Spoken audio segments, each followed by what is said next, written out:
Namaste. My name is Prakash Chitre. I am an independent researcher and the author of the book of Intellectual Heritage, which was published by Motilal Banarsidass Publishing House last year in March. Drawing from one of the chapters of this book, I have prepared a set of videos collectively named Archaeological Evidence of Ancient Indian Knowledge. I would like to mention it here that the archaeological evidence of such knowledge is one of the 12 distinct groups of evidence I was able to identify and classify in my research. I've discussed all these 12 groups extensively in various parts of my book. In case you'd like to know what these 12 groups are, please refer to my interview taken by the Center for Indic Studies of the Indus University of Ahmedabad. I have provided a link to it in the descriptions. But first, an acknowledgement.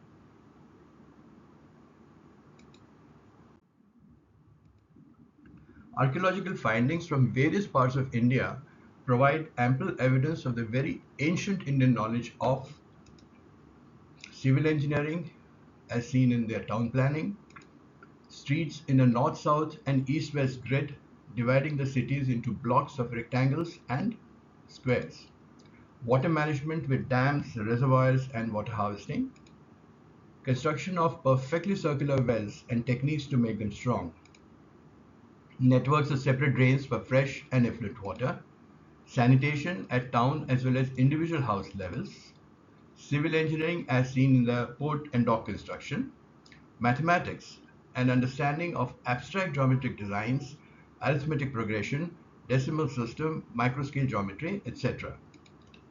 Metrology and a sense of proportions. Houses made of sun or fire-baked bricks with standardized proportions, common over a very vast region. The dimensions, length and breadth of all structures, for example the boundary wall, stadia, reservoirs, upper and lower towns, were all in integral ratios, they were not in fractions.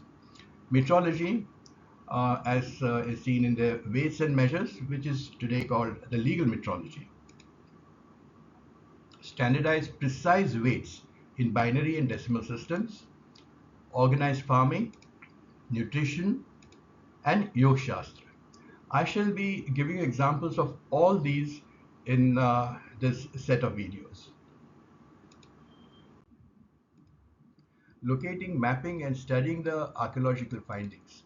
The archaeologists, geophysicists, and other scientists have used the following technologies, among others, to locate and study their findings in depth at different sites. These are all non-invasive and non-destructive methods. Magnetometer to detect and map subtle changes in the magnetic field of the Earth caused by buried objects. Ground penetration radar, the GPR, it uses electromagnetic waves to search for, locate, and profile any subsubstance objects, houses, etc., and mapping a site without or before actually digging the ground. An excellent example is that of Rakhigadi. Rakhigadi, which is the second oldest site civilizational site discovered anywhere in the world, the oldest being Birana, both in Haryana. Now, the Rakhigadi site is some 550 hectares. Now, all the 550 hectares have not been dug up because a major portion of it, there is a village and people live there presently, so that those places cannot be dug up. But GPR enables the scientists to do the mapping of even those areas where people are living and map the buildings and other subsurface objects. And they also were able to do the complete measurement of the entire site, which works out to 550 hectares. Electrical resistivity imaging of or tomography for electrical imaging of subsurface objects. Now, all these three are for mapping of or imaging of subsurface objects. Each has its own merits and conditions under which they can be used. For example, depending on the soil condition or whether it is sand or soil or whatever. Handheld XRF for studying metallic objects, tiles, pigments, etc. In the ancient times, the man used pigments sourced from natural substances, which contained various metallic compounds like ferrous oxide, manganese dioxide, copper compounds, etc. Now, XRF enables the scientists to study these pigments at close. Drone and LiDAR surveys, light detection and ranging for capturing surface data of the entire site. It's like giving a bird's eye view to them. Also to study the condition of an ancient monument. Remote sensing satellites for, excuse me, remote sensing satellite for tracing the paleochannel of river Saraswati. I have discussed it in a different chapter. To tell you briefly, this was a massive study conducted jointly by the scientists of ISRO and the scientists of IIT Kanpur. ISRO studied they studied the study, which was took over 25 years to complete. They studied every square centimeter of the entire paleochannel of River Saraswati, starting from its source, coming down to and merging with the sea in Gujarat. Through their studies, ISRO studied the paleochannel from their remote sensing satellites, and IIT Kanpur scientists studied it on the ground. Uh, Based on this study, did I mention it took 25 years? Based on the study, they established beyond any doubt that the river Saraswati really existed. That is not a mythical river. And in fact, in 2009, the government of India, on the basis of their study, accepted the existence of past existence of river Saraswati. X-ray imaging to study internal structures of objects under study without damaging them. CT scan and 3D scanning to study internal structures and measurements of fragile and ancient objects under study without damaging them. 3D imaging. DNA analysis for analysis of living or once living objects, for analyzing data such as haplogroups, etc. Now, if they find, say for example, in a once living object, if they find, if they're able to get a full DNA sequence, they are able to work out its haplogroup, trace its ancestry going back several thousand years, maybe 10, 12, 15, or 20,000 years. And they can compare these haplogroups with the haplogroups of living beings, and they can work out, which groups share their haplogroups with whom. Um, Haplogroups, or rather, the diversity of haplogroups in any given region, say region A, also enables them to figure out the migration or the direction of the migration. Say, for example, by diversity is meant the number of mutations that have taken place within a haplogroup, and mutations, as you know, takes a very long time to happen.